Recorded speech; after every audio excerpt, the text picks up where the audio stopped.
Mario is a sporty guy. Basketball is one of the biggest sports in the world, often estimated to be around top 3 to 5. Put the two together and it should be a slam dunk, right? No pun intended. But that hasn't really proven to be the case. Mario has dabbled in basketball here and there throughout his long-lasting sporting career, but compared to say tennis, golf and soccer, it has been a very strange run. For some reason, Mario has never played a simple game of basketball alone with his close friends. It has been a story of strange crossovers and weird gameplay, and it doesn't seem like there's any reason to believe we'll see Mario on the court again anytime soon. Whereas Mario's endeavors in the golf and tennis world started perfectly normal, with straightforward but bare-bone games on the Game Boy and NES, his history with basketball was insane straight from the jump. NBA Street was a series of more arcade-focused basketball games developed by EA Sports, meant to contrast to their more simulation-focused NBA Live series. It focused on street ball, the outdoor version of basketball, but because EA had the rights to the entire NBA, they put the real players in this new environment. And when it was 2005 and time for the third installment, NBA Street V3 to come to PlayStation 2, the original Xbox and GameCube, a partnership between EA and Nintendo was struck in an effort to increase the sales of the series on Nintendo hardware. You see, NBA Street V2, which had released 2 years prior, performed poorly on GameCube, and as such, Nintendo may have felt compelled to persuade EA into keeping support on their failing hardware by tossing them a bone the size of their mascot. Mario, Luigi and Peach joined the roster of very real basketball players in NBA Street V3, in what can only be described as one of the weirdest crossovers of all time, bar none. Not only was this basically the last time Nintendo ever tried something this bold, the result is also nothing short of hilarious. I mean, Mario, Luigi and Peach are all humans, but they definitely don't feel human here compared to, for the time, realistic models of LeBron James and Kobe Bryant. It has a very strong, random models inserted into GTA kind of vibe. The proportions are so off and so weird, it begins to border on Uncanny. I mean, Mario's head is the size of a real man's torso here. It's like 3 to 4 times bigger than the ball. He looks like a mascot in a suit. Princess Peach is usually depicted as having pretty realistic proportions, say in Super Smash Bros. For example. But here, she looks arguably the worst out of all three. Like, Mario and Luigi don't look like they belong, but they at least look like guys in mascot suits. But Peach, she doesn't look like a human or a mascot, she just feels like a sort of alien, completely ignoring the world around her. It's very weird. Even stranger is that Peach's appearance in this game has her wearing a sports dress, which would end up becoming a mainstay for many sports games on end, and the first game to include it was this. It's not a bad legacy for such a random crossover. Also exclusive to the GameCube version was a Mario-themed stadium, the Nintendo Court. It looks more like a Nintendo event setup in New York than an actual location in the Mario world, but I suppose that might just be for the better. If the game can't even make 3 human characters feel like they belong, it's probably best not to try and make Toad or a Goomba work. Also included in the game are a large number of retired basketball players and the 3 members of hip-hop group the Beastie Boys for some reason. Fun fact, one of those retired players is Magic Johnson, who actually made 2 appearances playing himself in the Super Mario Bros. Super Show. So yeah, Magic Johnson is more part of the Mario franchise than you might think. So, take a guess. Did this work? Well, partly. NBA Street V3 sold significantly better on GameCube than its predecessor did, but it didn't even come close to the sales on PS2 and Xbox. And so, when it was time for another sequel 2 years later, Nintendo got skipped entirely.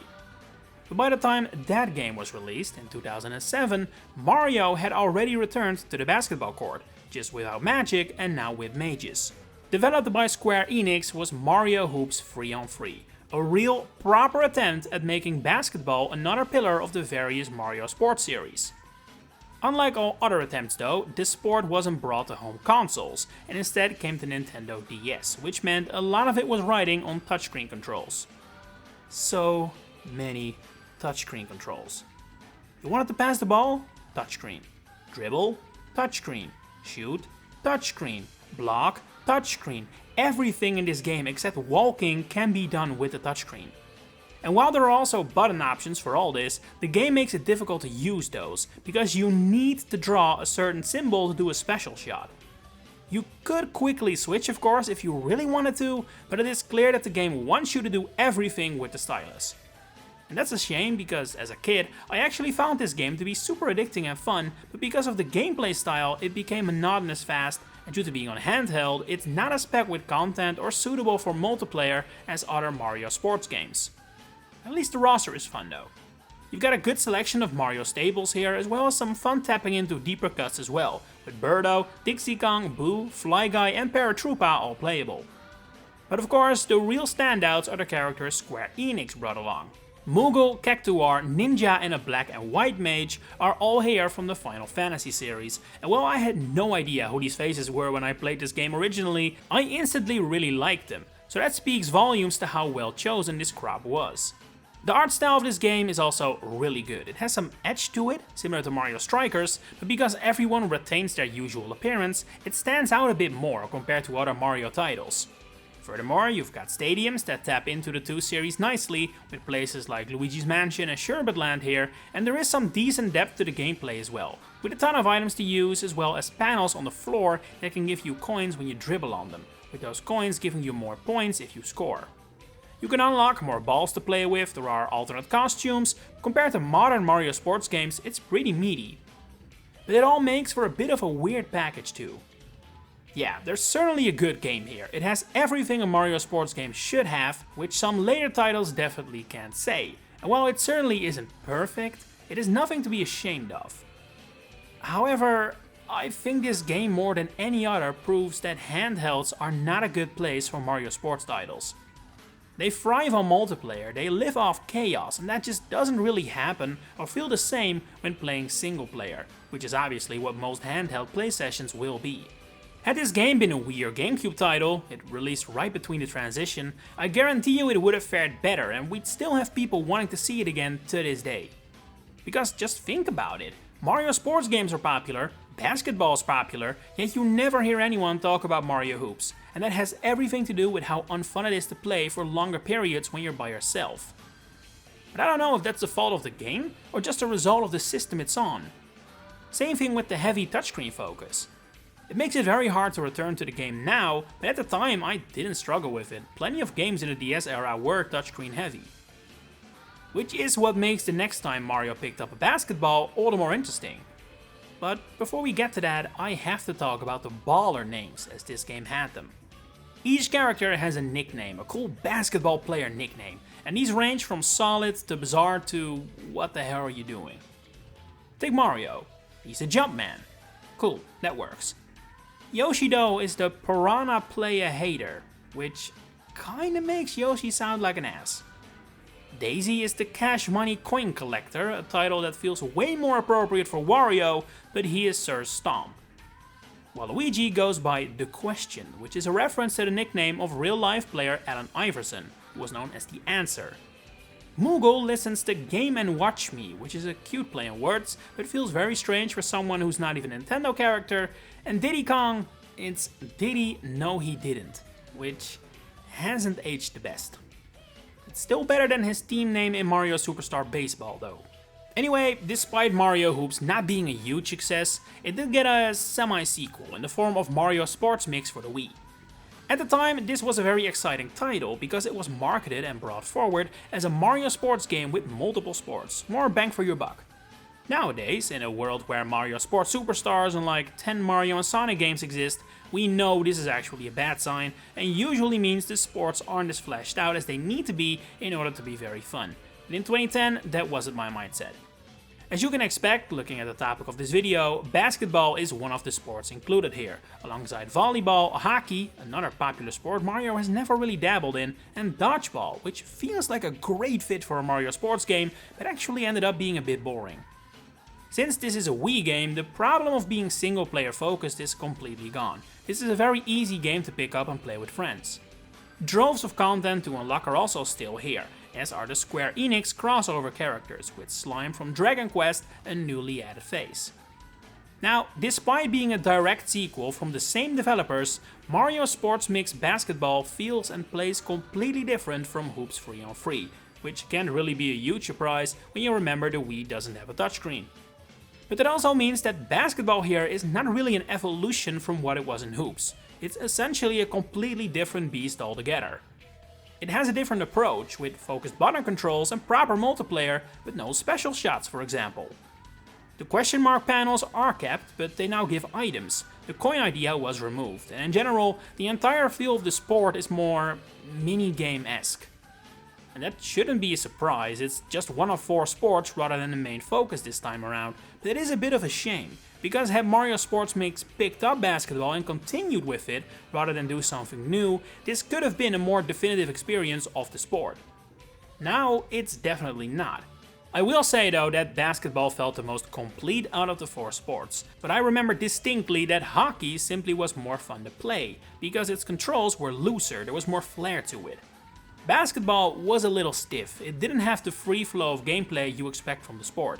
Mario Sports Mix does need props for having an actual story mode though, complete with final boss Behemoth King from Final Fantasy again, but the focus of the game definitely feels a tad too party focused, too grab-baggy, which can be summarized as overcorrection from Hoops 3-on-3. If you ask me now what game I would prefer to play, I'd say Mario Sports Mix, but as a Mario basketball experience, it goes without saying that Hoops 3-on-3 does it better, even if its controls haven't aged well.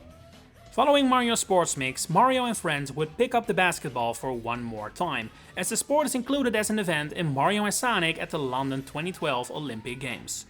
It's exclusive to the 3DS though, further adding to the strange handheld legacy of this sport. But it should go without saying that this version of basketball is even more bare bones than what Mario Sports Mix had. This is like comparing Mario Strikers to soccer in Mario and Sonic, it's incomparable. And so, it feels safe to say that Mario and basketball have a bizarre history. There are 0 examples of Mario playing this sport without crossover shenanigans. It is the only sports series with only one true entry, and the only one that I never see fans wishing for its return. And that's a bit of a shame really, because on paper it feels like a successful formula. Basketball is a super engaging, dynamic sport with tons of popularity. There's no reason why Mario Golf should work and Mario Basketball shouldn't. And yet, I think the chances of this ever coming back are very low. If you've seen me tackle this topic regarding Mario Baseball a while ago, you know where I'm going with this, because the reasons are more or less the same. First of all, basketball is popular, but its popularity is definitely more skewed to America. That's not to say it doesn't exist or there's no interest in it outside of it. Baseball is definitely worse off in that regard, but baseball at least has Japan to rally for it. Basketball doesn't. It gets played everywhere, but it never really broke through in other countries like soccer or tennis, or even golf definitely did. I know, it feels weird to hear maybe if you're American, but I would say that worldwide, golf isn't that far off basketball. The NBA is heavy carrying that sport. But most of all, the biggest problem really is Nintendo's loyalty to a developer. Once you've developed a Mario sports game, that series is now yours to tackle. Mario Golf and Tennis have always been made by Camelot. Strikers is Next Level Games territory, and Mario Baseball is for Namco, which has shown 0 interest in bringing it back. And yeah, Square Enix is the same for basketball. If anything, they have shown in recent times that they're not interested in taking huge risks, and focus more on building up their own IPs, preferably with titles that release on all platforms.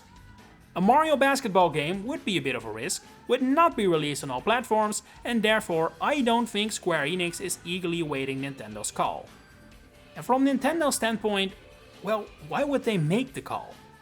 It's not like Hoops 3-on-3 or Mario Sports Mix set the world alight. They'd much rather too that Square Enix focus on getting Dragon Quest and Final Fantasy to switch to, rather than work on another Mario sports game. So yeah, it's a bit of a sad ending to Mario's basketball career, but then again, if we're being real, it was never really on fire. It was strange, very unusual, and an enormous outlier in the Mario sports realm, which is all the more surprising when you consider how mainstream the sport is. But for some reason, it never clicked, and at this point, it's probably too late to click. What are your memories of Mario playing basketball, either in Hoops, NBA Street, or Mario Sports Mix? And would you like to see them try again? Share it in the comments below. If you enjoyed this video, please consider giving it a like, and subscribe to the channel to stay updated on all my future Mario content coming up. For now, thanks for watching, and enjoy the rest of your day.